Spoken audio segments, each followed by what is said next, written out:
qaybtii afraad sheekadii mataan ciideed.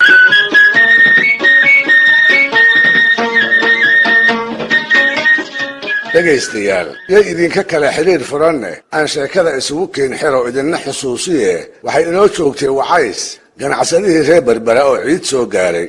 awrka bara la oran jiray oo badeecooyin kala jaadihii ay ugu rarayd ayuu hoggaanka u hayaa.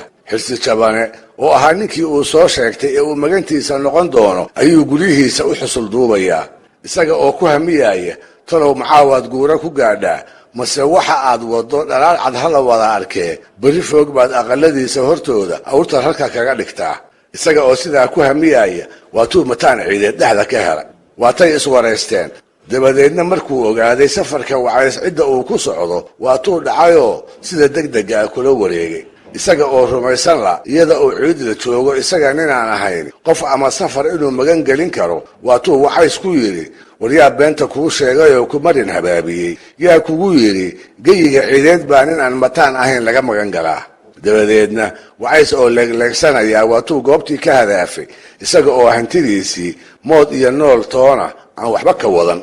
waa tii la yidhi dhiilada dabaylo jimbaa dawiye warkii baa la isxuriyey oo dal dheer oo idil degdeg loogu tabiyey.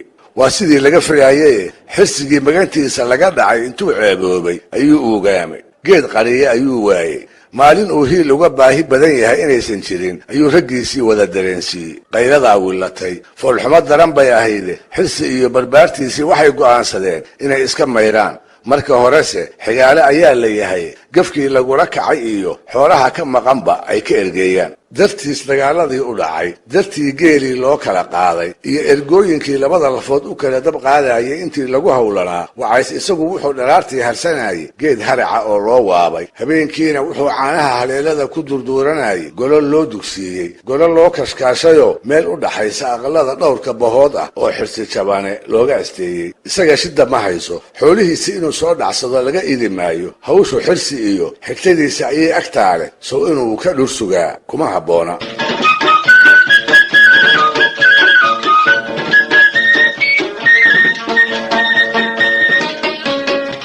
waa la isguubaabiyey, dagaal humid iyo ergaba waa la isgarab wadaa. warmaha ayaa la isu looshaday. ugu dambaystiina dhowr bilood kadib ayaa waxaa lagu guulaystay safarkii oo Wacays ka dhacay intii ugu badnayd in mataan laga soo celiyo. Wacays baase wuxuu dhaar ka maray iyada oo shay qurihii ka maqan yahay inuu guddoomo. oo talow maxaa ka maqnaa? wuxuu tabaayay laba hal.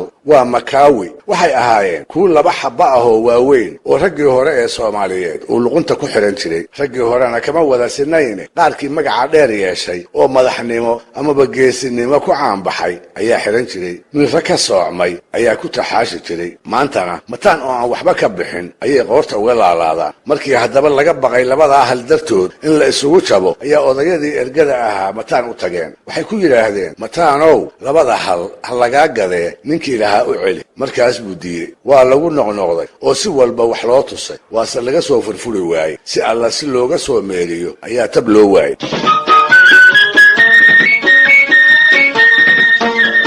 Wacays isaguna ma damacsana makaawigiisii oo loo keena mooye inuu saaxil dib ugu noqdo amaba uu alaabtiisii kala guddoomo. Xirsi baa kolkaa muddo u qabtay. waa la gaaray. labadii halse kuma soo noqon. muddo labaad iyo mid saddexaad ayuu haddana u qabtay. giddigoodna waxay dhammaadeen iyada oo hantidii maqnayd aanay soo gacan gelin. dhowr muddo haddii la dhaafay, Xirsina oo maalinba maalinta ka dambaysa ku amaahanayo ayuu Wacays hiyi kacay. waxa uu bilaabay gabayo uu laftii Xirsi Jabane ku guwaabinayo, isaga oo doonaya intay malaha dagaal qaadaan mataan ciideed iyo jiribka uu yahay inay makaawigiisii uga soo dhiciyaan. waxay odhan jireen martida iyo maganta afgaabni baa ku habboon. Wacays baase diidayoo gabiyey. wuxuu shallaayey safarkii uu ciid la soo aaday. wuu isla hadlay. wuxuu xusuustay dhulkii uu ka yimid, darajadii uu ku haystay. intii uu Xirsi sugaayey maxaa dulbaax ka baylahay? maxay ilma adeerhadii duulaan bixiyeenoo togga herar hareero ka soo qaadeen? maxaa saami uu lahaan lahaa weydaartay? muxuu geeliisii dayacan yahay? maxaase caano laga lisay qayrkii ka durduuranaya? maxay gacalisooy dahabadii u dhaxday kolba aqalkii u asoosi iyada oo u toog haysa oo talow macaawu imaan? ma berri buu soo dhici ku tallamaysa? ma hebel oo reeraha u nool baa sidan la ii geli lahaa? alla meesha ma malagay baa ku galay maxaa i dhigay? ma waxbaa iiga soo socda bal maan isaga dhaqaaqo? tixdii uu sidaa ugu calaacalay ayaa waxay ahayd dawlooy ba'ey reer ugaas nalagu dayn waaye hadduu duubigii nool yahaa nala danqaabeene degdegle iyo nin diihaal qaba yaa dowga soo mara iminkay da'daydii rogaal daba maraysaaye iminkay ilaalada u diri dooxyadii hereere iminkaa nirgaha loo dalqamin dayrcadkaan dhaqaye iminkaa markaha laga dafsiin sidigta doolaabe iminkay min weyn soo dugsiyi dahabadaydii dil miyaan ku sugi xoola waa doogga soo baxa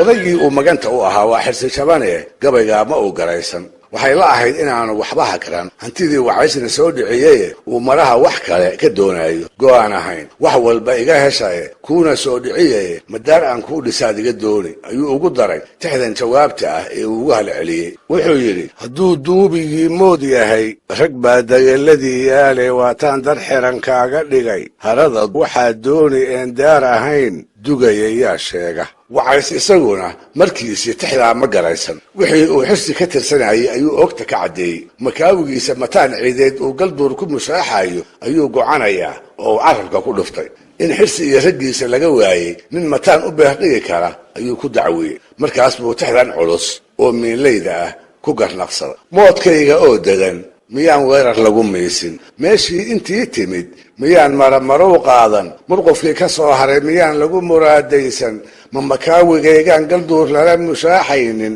ma mataanka xiran baan dartii loogu mari waayin nin majeerta oo kaca miyaan magana loo waayin naftu inay macaan tahay anaa kuu markhaati yahe meeshii mildhaawo leh ragsow kula masaal maaha wargacalkaa hawaayine raggu hadduu diriro waa isku midoo nin aan birtu karini ma jirtee kacoo mataan waxaygii iga soo dhici ayuu wacays ku soo gebagabeeyey jawaabtiisa xirsi jabane tixdaa wuu ka cadhooday waxay ula ekaatay inuu wacays abaallaawo yahay deelqaafna ku darsaday wuxuu garaysan waayey in laga dafiro hawkarkii uu ka maray soo dhicinta moodkii magantiisa laga dhacay markaas ayuu tix jawaaba ka celiyey tii wacays taasoo uu ku yidhi halaa tidhi wacaysow naf baa kaa halaan haline oo heedha heer waa la geyn hadal xumaantaase waatay haleeladu dartaa hara ku oodnayde hubka maanu dhigin jeerahoon helay waxaagii